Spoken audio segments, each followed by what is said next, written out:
एक दिन बुद्ध एक घर के बाहर भीख मांगने पहुंचे।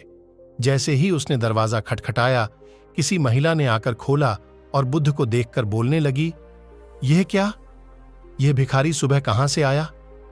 इतना बोलकर तुरंत दरवाजा बंद कर दिया और उस महिला का एक पड़ोसी दूर से इस तमाशे को देख रहा था। वह भी बुद्ध का विरोधी था। स्वाभाविक रूप से उसे यह देखकर कुछ ज्यादा ही मजा आता था, इसलिए उसने भी बोला, बहुत बढ़िया। अगले दिन बुद्ध ने फिर उसी दरवाजे पर दस्तक दी। इस बार बुद्ध को देखकर महिला फिर से गुस्सा हो गई और बुद्ध पर कचरा फेंक दिया। और उस महिला का वही पड़ोसी आज भी तमाशा देख रहा था।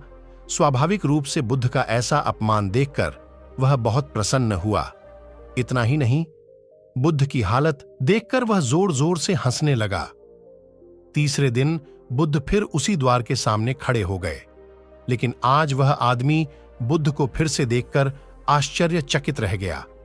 इससे पहले कि बुद्ध दरवाजा खटखटाए, उन्होंने बुद्ध को रोका और कहा, मैं एक ब्राह्मण हूं और मुझे हिंदू धर्म ग्रंथों के खिलाफ आपका बोलना बिल्कुल भी पसंद नहीं है।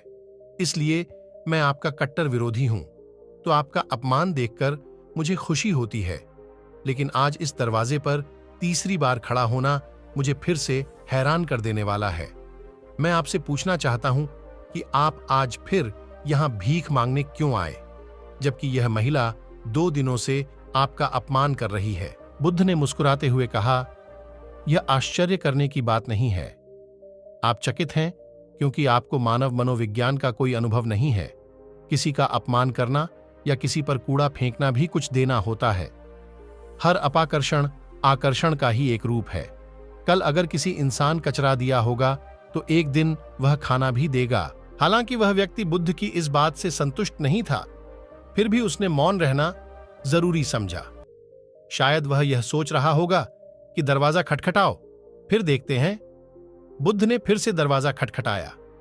संयोग से उसी स्त्री ने आज फिर दरवाजा खोला और आज तो बुद्ध के सामने उसका क्रोध 7वें आसमान पर पहुंच गया और सही में उसे मारने के लिए हाथ में झाड़ू ले लिया। उन्होंने झाड़ू उठाया तो जरूर, लेकिन बुद्ध के शांत चेहरे पर रही मुस्कान देखकर दूरी बनाए रखी। वह चाहकर भी बुद्ध पर वार नहीं कर सकी। वह बुद्ध के चेहरे पर रही शुद्ध मुस्कान से इतनी प्रभावित हो गई कि उसने झाड़ू फेंक दी और तुरंत अंदर भाग गई और बुद्ध को देने के लिए रोटी ले आई।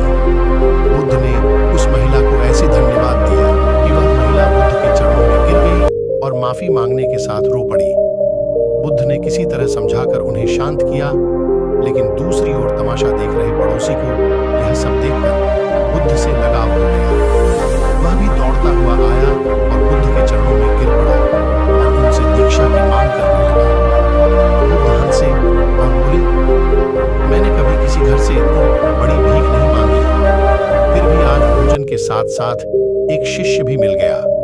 इस कहानी से यह मालूम पड़ता है कि सकारात्मकता और झुकाव ही इंसान के सभी रोगों की दवा है। जिस वजह से सांसारिक और सन्यासी के प्रति नफरत और प्रेम में जरा सा भी अंतर नहीं है, क्योंकि मन के स्तर पर प्रेम और सांसारिक सन्यासी के बीच नफरत की लेन देन होने में थोड़ी सी भी देर नहीं लगती।